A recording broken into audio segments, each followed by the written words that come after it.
नौवीं कक्षा के लिए हिंदी मंजरी किताब की एक कविता फिर महान बन। फिर महान बन कविता के कवि नरेंद्र शर्मा। इस कविता को पढ़ने से पहले हम इस कविता के बारे में थोड़ा जानकारी प्राप्त करना चाहिए। कवि का उद्देश्य क्या है?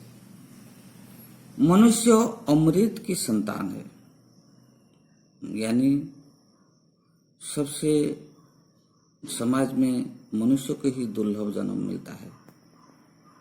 अपने महानता के कारण वह सबसे श्रेष्ठ प्राणी के रूप में परिचित है। अगर मनुष्य में महानता नहीं होता है वो श्रेष्ठ नहीं बन पाता है। लेकिन आज वह अपना कर्तव्य भूल गया है। कवि को लगता है कि मनुष्य अपना कर्तव्य को भूल गया है। जो महानता का जो भाव है मनुष्य में वो नहीं रह गया है। अपने कर्तव्य के प्रति सचेतन होने के लिए कवि ने इस कविता में सलाह दी है, परामर्श देते हैं कि मनुष्य को सचेतन होना चाहिए अपने कर्तव्य के बारे में, ताकि वो महान बन सके। फिर महान बनने के लिए वो प्रेरणा देते हैं। मनुष्य को मनुष्यता का पाठ पढ़ाने के लिए, संसार को स्वर्ग बनाने के लिए कवि ने आग्रह किया है। कवि ने मनुष्य को फिर महान बनने की प्रेरणा दी है। मनुष्य तो महान है, लेकिन कवि को लगता है कि थोड़ा कम हो गया है, महानता कम हो गया है, इसीलिए फिर वो महान बनने की प्रेरणा देते हैं। तो कविता इस प्रकार, फिर महान बन मनुष्य, फिर महान बन, मन मिला अपार प्रेम से भरा तुझे, इसीलिए कि प्यास जीव मात्र की बुझे, विश्व है तृषित मनुष्य, अब न बन कृपण, फिर महान बन। तो कवि मनुष्य को फिर महान बनने के लिए प्रेरणा देते हैं। इसीलिए वे कहते हैं, हे मनुष्य तुम फिर महान बन जाओ, क्योंकि भगवान ने जो कुछ मनुष्य को दिया है और किसी जीव को नहीं दिया है। मन मिला अपार प्रेम से भरा तुझे, मनुष्य को जो मन मिला है, ये मन में अपार प्रेम है। हमारे मन में अपार प्रेम है।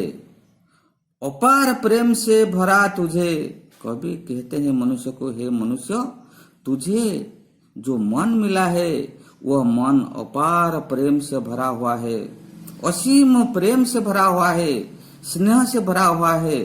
मनुष्य के मन में असीम स्नेह है, प्रेम है दूसरों के लिए। और ये मन सिर्फ मनुष्य को ही मिला है।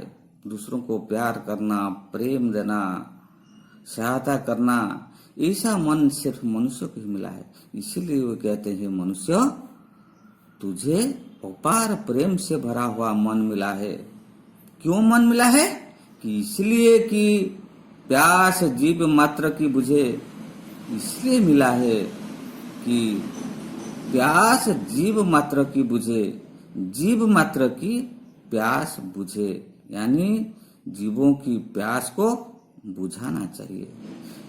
यहाँ पे प्यास यानी तृष्णा, यानी अभाव, दुख, पीड़ा, इसको प्यास कहते हैं। प्यास का मतलब है तृष्णा, शोषित, तृषित। लेकिन यहाँ पे जो लोग प्यासे हैं, यानी जो लोग दुखी है, दरिद्र है, जिनको सहायता चाहिए, इन लोगों का प्यास बुझाना चाहिए, प्यास को दूर करना चाहिए, निभाना चाहिए। मनुष्य को सलाह देते हैं, कभी कहते हैं, हे मनुष्य तुझे जो अपार प्रेम से भरा हुआ मन मिला है, इसलिए मिला है कि दूसरों के प्यास को बुझाना चाहिए, दूसरों के दुख को दूर करना चाहिए, पीड़ा को दूर करना चाहिए, दूसरों का दुख को समझना चाहिए। विश्व है तृषित मनुष्य, अब न बन कृपण, फिर महान बन। कवि कहते हैं, आज जो विश्व तृषित है, सारा संसार तृषित है, समाज तृषित है। तृषित यानी जो पीड़ा में है, दुख में है, अभाव में है। तो ये जो अभावग्रस्त विश्व आज है, तो मनुष्य अब न बन कृपण। हे मनुष्य, तुम अब कृपण बनना नहीं चाहिए। मनुष्य को कृपण होना नहीं चाहिए, स्वार्थी होना नहीं चाहिए। वो विश्व की सहायता करना चाहिए। विश्व में जो दरिद्र लोग होते हैं उनको सहायता करना चाहिए। इसीलिए अपने को स्वार्थी बनाना, कृपण बनाना नहीं चाहिए। सहायता करना चाहिए दूसरों को, और इसी प्रकार सहायता करते हुए मनुष्य को कहते हैं कि तुम फिर महान बन जाओ। दूसरों को सहायता करने से ही मनुष्य महान बनता है। और इसके साथ साथ वे कहते हैं, शत्रु को न कर क्षमा प्रदान जो, यानी शत्रु को न कर सके क्षमा प्रदान जो शत्रु को क्षमा प्रदान नहीं कर सकता है, जीत क्यों उसे न हार के समान हो। शत्रु को जीतने के बाद उनको क्षमा कर देना चाहिए। और जो लोग शत्रु को क्षमा नहीं कर सकता है, कभी क्या कहना है, जीत क्यों, उनकी जीत होने पर भी न हार के समान हो। उसकी जीत हार के समान होती है। तो कभी क्या कहना है, जो असली बहादुर है, जो वीर होते हैं, जो बड़े बड़े लोग होते हैं, वो दूसरों को यानी शत्रु को भी क्षमा कर सकते हैं। ये मनुष्य का महानता का गुण है। और जो मनुष्य अहंकार के कारण शत्रु को क्षमा नहीं कर सकता है, उनकी जीत होने पर भी वो जीत हार के समान होती है। इसलिए कभी क्या कहना है कि शत्रु को क्षमा कर देना एक महानता का परिचय है। शूल क्यों न बक्ष पर बने विजय सुमन। शूल यानी कंटा, यानी पीड़ा, दुख, दर्द, ये सब बक्ष पर बने विजय सुमन।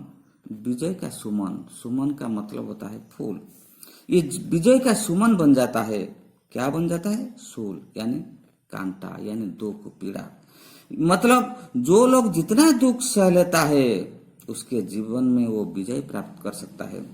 इसलिए शूल को यानी दुख को अपनाना चाहिए, अपने बक्ष पर धारण करना चाहिए, अपनाना चाहिए, ग्रहण करना चाहिए।